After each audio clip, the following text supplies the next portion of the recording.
Kadang dalam hidup ini Allah buat sesuatu terjadi pada diri kita supaya kita hanya bersandar pada Allah. Mana contoh? Musa alaihissalam. Musa hidup dia bukan main-main. Musa punya bapa ayah Fir'aun. Ayah kamu siapa? Tu orang kaya. Ayah kamu siapa? Tu orang ada kuasa. Musa, ayah kamu siapa? Fir'aun.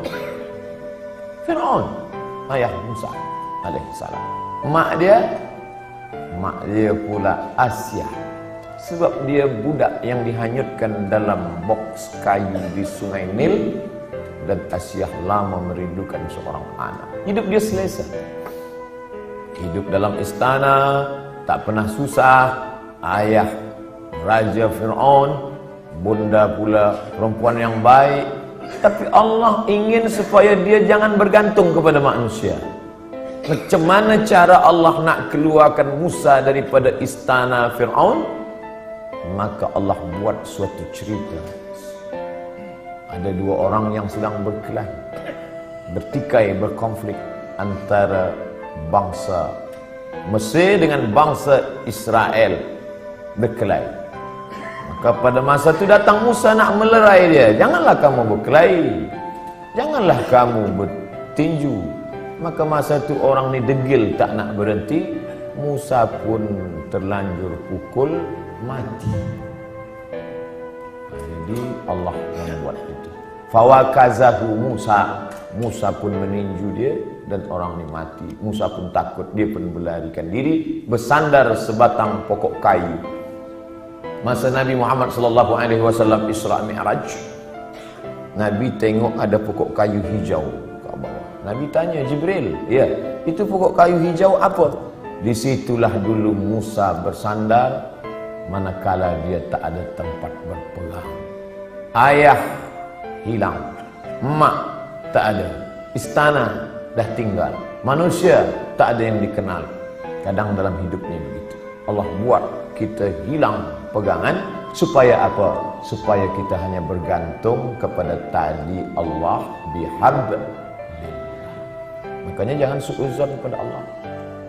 Puan mungkin sekarang bergantung pada suami, tak lama selepas tu mati laki. Kenapa laki aku yang mati? Kenapa tak laki dia? Aku sembahyang, aku baca Quran, aku baca Yasin, aku ikut tazkirah. Husnuzan pada Allah. Inna husni zanni abdi bi. Aku memunut prasangka hamba kepadaku. Mungkin Allah ingin supaya kita hanya bergantung kepada Allah semata. La haula wala quwata illa billah. Makanya perempuan yang tabah dia tak menangis.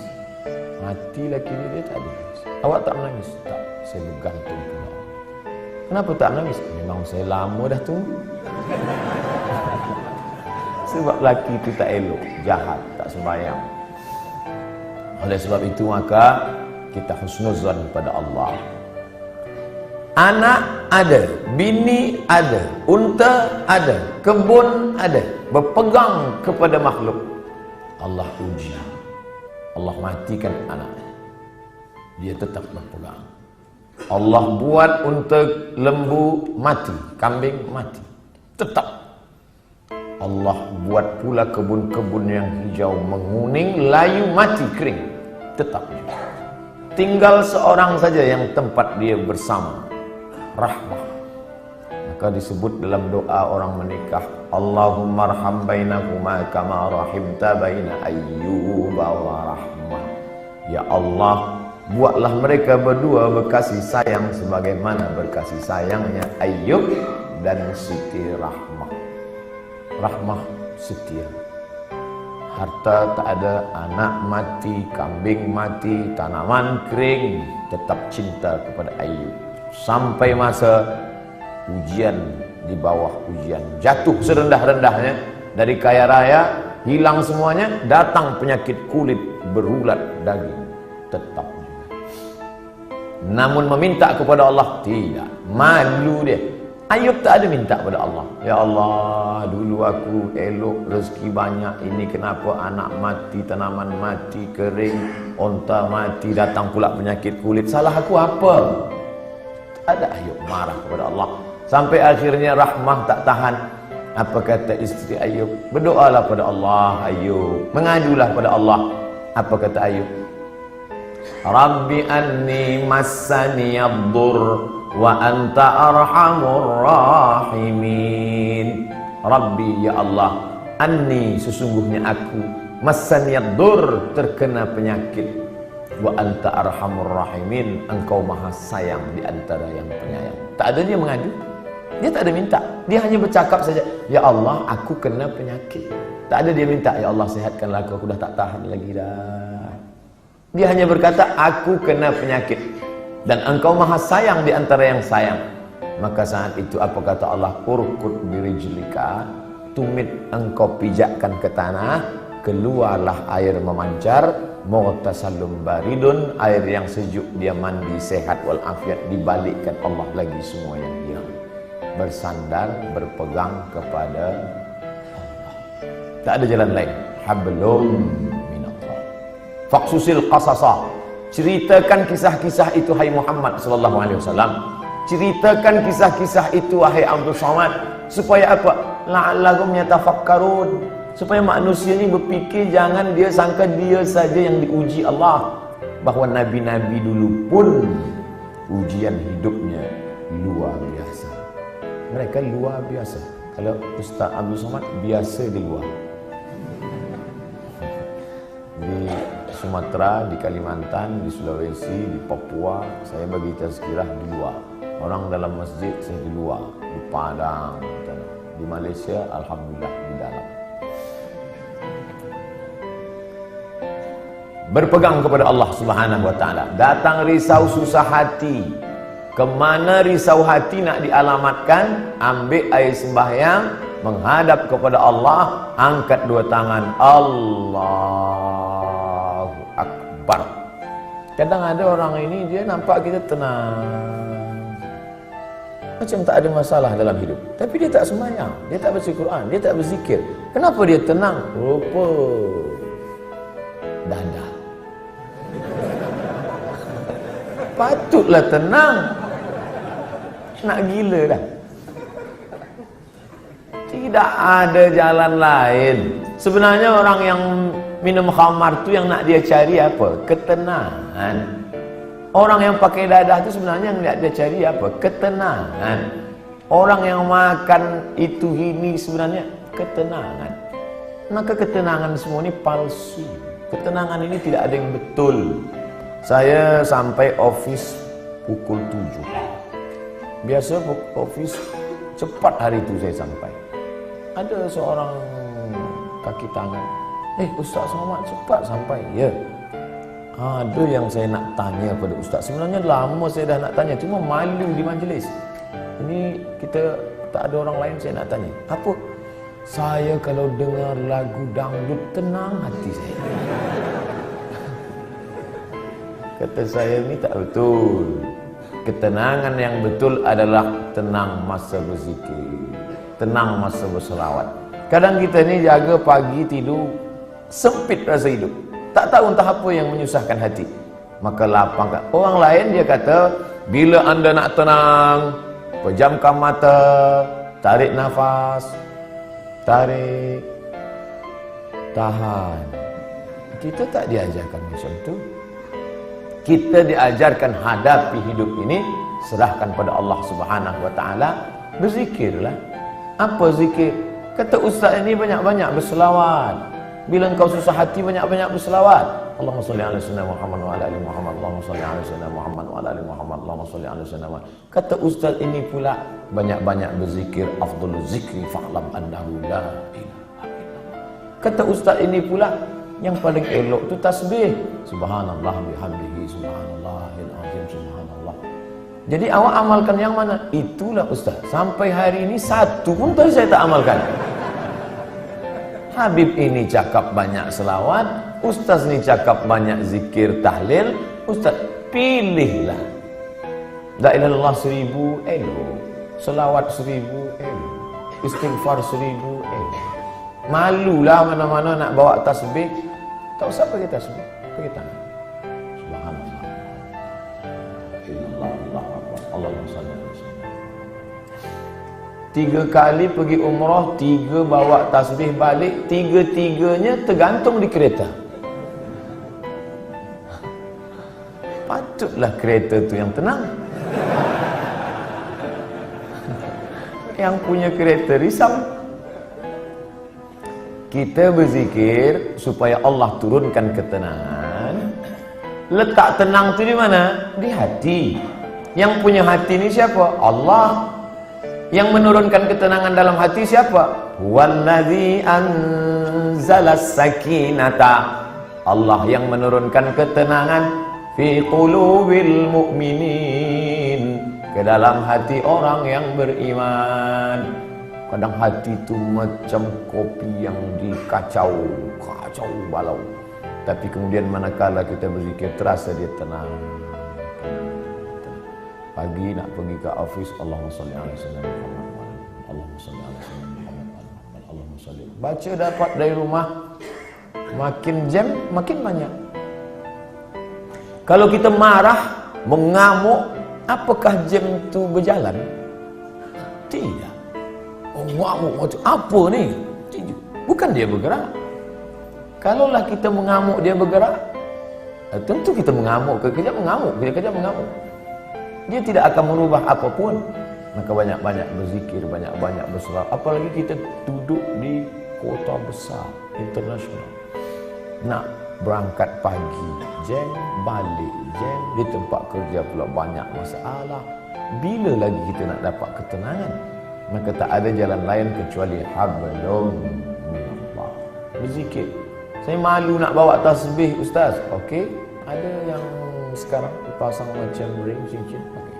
Subhanallah, subhanallah, subhanallah. Tenang, terasa tenang. Subhanallah, subhanallah. Dapat 100. Subhanallah.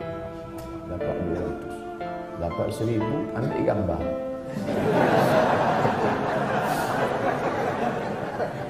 Langsung upload. Alhamdulillah dah 1000 pagi ni. Bukan itu. Kita ni beramal bukan nak tunjuk pada orang. Kita beramal untuk kita dengan Allah. Itulah yang disebut dengan hablum minallah. Merasa sunyi di tengah keramaian. Ini ramai, banyak orang, tapi kita merasa sunyi sebab kita berdua sahaja dengan Allah. Manakala kita sendiri, sunyi. Dalam kereta sunyi, tak ada orang, tapi kita pun merasa ramai. Saya Ustaz, walaupun saya balik dari office sendiri, seorang saja, tapi saya merasa ramai. Dengan siapa? Ada Michael Jackson, ada Bryan Adams. Bukan dengan dia, tapi kita bersama dengan Allah. Hablum minallah. Kira-kira orang-orang soleh itu apakah tak ada takut dalam hatinya? Sahabat-sahabat Nabi itu apakah tak ada risau dalam hati dia?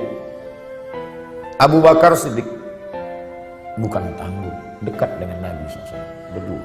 Orang pertama masuk Islam lelaki Abu Bakar, perempuan Khadijah, budak kecil Sayyidina Ali, hamba sahaya. Ini orang paling dekat dengan Nabi. Tapi manakala dia berada di Jabal Thawr dan dia tengok kaki orang kafir Quraisy sikit lagi nak tangkap, kaki dah nampak. Dan orang kafir Quraisy maaf cakap, terkencing. Dia kepala dia tengok ke atas, maka tak nampak. Andai dia tengok ke bawah, dia nampak Abu Bakar. Waktu itu Abu Bakar datang. Apa kata Nabi SAW? La tahzan, innallaha ma'ana. La tahzan, jangan cemas, jangan takut, jangan sedih. La tahzan, don't be sad. Itulah yang jadi buku bestseller yang ditulis oleh Aid Al-Qarni dalam banyak bahasa, termasuk bahasa Melayu, bahasa Indonesia, ditulis asli original bahasa Arab. Jangan takut wahai Abu Bakar. Apa pelajaran yang dapat kita ambil daripada perjalanan Rasulullah SAW ini? Bahwa orang selevel Abu Bakar pun yang dijamin masuk surga, tetap dalam hatinya ada rasa takut, ada rasa cemas, ada rasa sedih, ada susah hati. Jadi kalau ada orang Aku selepas banyak berzikir ni memang tak ada takut lah. Awak tak usahlah dusta. Abu Bakar pun takut, apa lagi awak abu-abu? Ustaz Somad ada rasa takut? Ada. Kenapa kita hilangkan itu dengan banyak berzikir? Mengusir, menghalau dia dari hati kita. Inilah yang disebut dengan hablum minallah. Innallaha ma'ana. Abu Bakar jangan takut. Idhuma fil ghari. Huma, mereka berdua. Idhuma fil ghari, ketika mereka berdua berada di dalam gua. Idh yaqulu li sahibihi, ketika ia berkata kepada sahabatnya, la tahzan, jangan takut, jangan khawatir, jangan cemas, jangan ngeri. Innallaha ma'ana, Allah bersama dengan kita. Itu juga yang terjadi pada Musa alaihissalam. Ketika Fir'aun mengejar dari belakang, di hadapan mereka laut merah. Maju ke hadapan, mati tenggelam laut merah. Balik ke belakang, akan ditangkap oleh Fir'aun beserta bala tenteranya. Kemana nak pergi? Apa kata orang Bani Israel? Inna lamudrakun. Musa, sekalinya kita memang mati, Musa. Tengok ke belakang. Tengok belakang, Musa. Itu Fir'aun dah nak tangkap kita. Di hadapan kita pula laut merah. Inna lamudrakun. Kita akan ditangkap. Apa kata Musa? Kalla. Tidak. Inna ma'iya Rabbi. Bersamaku ada Allah. Beza jawaban Musa dengan Muhammad SAW. Cuba kita tengok bunyi. Kalau Muhammad SAW, Innallaha ma'ana. Allah bersama kita. Kita ramai. Kalau Musa ada, Inna ma'iya Rabbi. Bersamaku, aku saja, kamu tidak. Kenapa beza cakap Musa dengan cakap Muhammad SAW? Kerana sahabat Musa berbeza dengan sahabat Muhammad. Sahabat Muhammad ketakutan. Orang yang ketakutan, kita bagi dia semangat. Jangan takut, Allah bersama kita. Sedangkan sahabat Musa, mereka menakut-nakutkan saja. Musa, nampaknya tertangkaplah kita ni. Kira-kira sahabat Tuhan selama ni sahabat Musa ke sahabat Muhammad? Bila kawan kita itu ketakutan, pakai jawaban Muhammad SAW. Aku ni takut Ustaz. Macam mana nanti bila aku ditangkap, dibunuh? Kal la tahzan, jangan takut. Innallaha ma'ana, Allah bersama kita. Tapi bila ada yang takut-takutkan saya, Ustaz, nanti Ustaz akan ditangkap, Ustaz akan dibunuh, Ustaz akan diculik, ukat belakangnya. Kalla, sekali-kali tidak. Inna ma'iya Rabbi sayahdin. Bersamaku ada Allah, bersama kamu tidak ada. Kadang-kadang kawan kita ni macam-macam. Ada kawan Muhammad, ada kawan Musa, ada kawan Fir'aun. Makanya kita tengoklah nanti di hadapan. Bila dia, kita tahu dari bunyi cakap dia. Kalau dia takut, kau lah yang dikatakan Ustaz semalam.